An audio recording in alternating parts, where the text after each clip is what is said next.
Intention is, you may say, I want a healing. I want a new job. I want a new relationship. Now, the moment you ask the question, the what if question, what would it be like to be in love? What would it be like to have a new job? What would it be like to be in a new relationship, to do whatever, to be healed? The moment you ask that question, the part of your brain called the frontal lobe, which is the crowning achievement of the human being, 40% of your brain is the frontal lobe. It's the workshop. It's the creative center. The frontal lobe has connections to all other parts of your brain. The moment you ask an open-ended question, you speculate a possibility.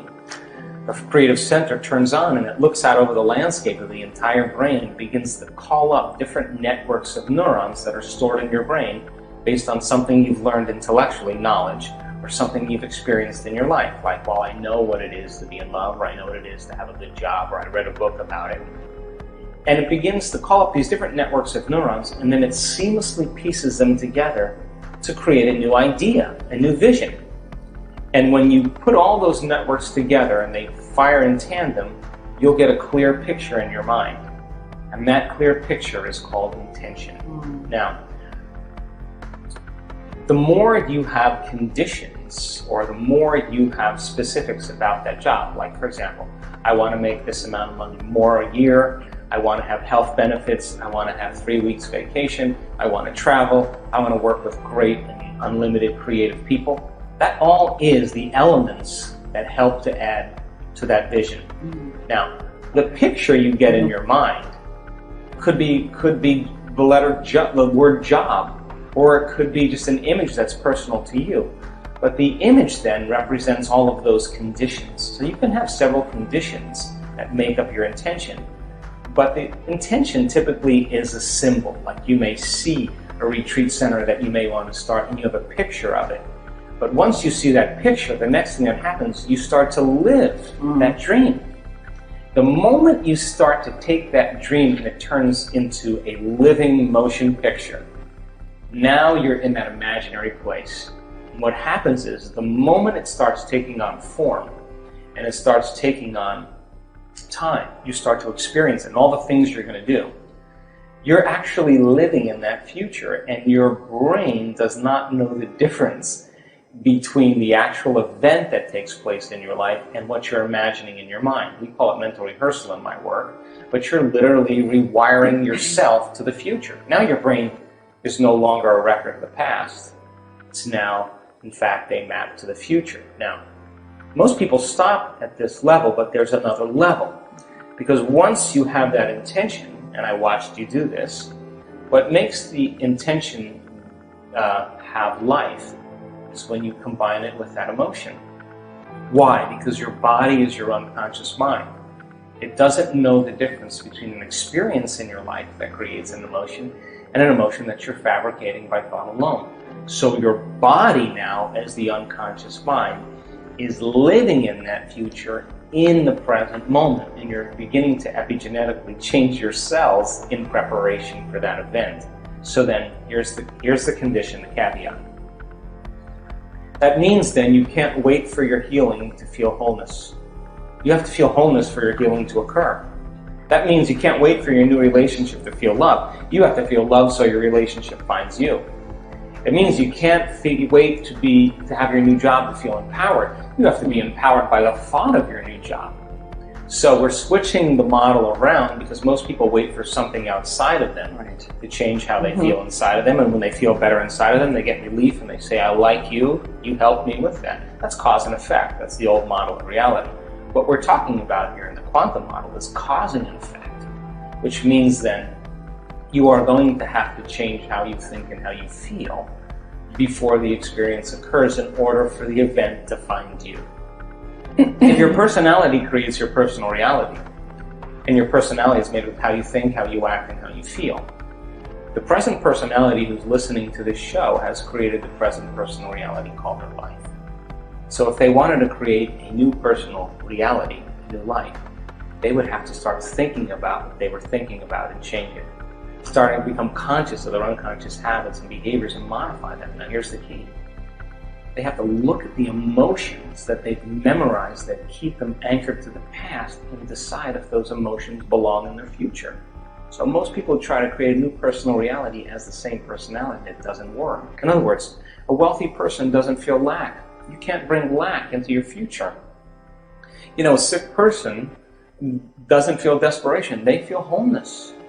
And so then, by re-identifying with the future, and then instead of your past, present reality, is very easy conversation to have. But actually doing it requires a tremendous amount of awareness. And that awareness means then that you have to stay conscious and pay attention to who you're being all the time. And you can't let any thought slip by your awareness that's going to cause you to return back to the old self. You can't begin to react emotionally to people and things in your life that cause you to feel like the old self. You can't talk and complain and blame and make excuses or go back to old habits and expect your future to show up.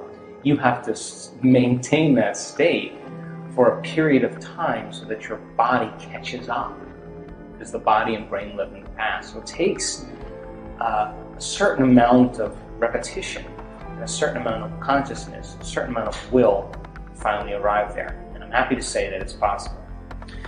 Well, number one, fill your brain with knowledge. Turn the TV off.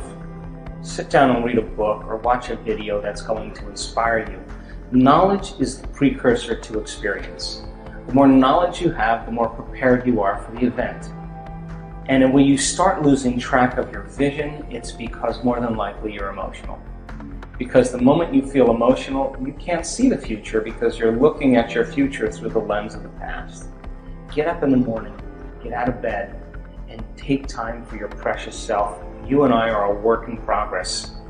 And if we are not changing our brain and body in some way, priming it for the future, we're going to be very predictable the rest of the day, and we're going to be in our past. Take time for yourself every morning and ask yourself a simple question.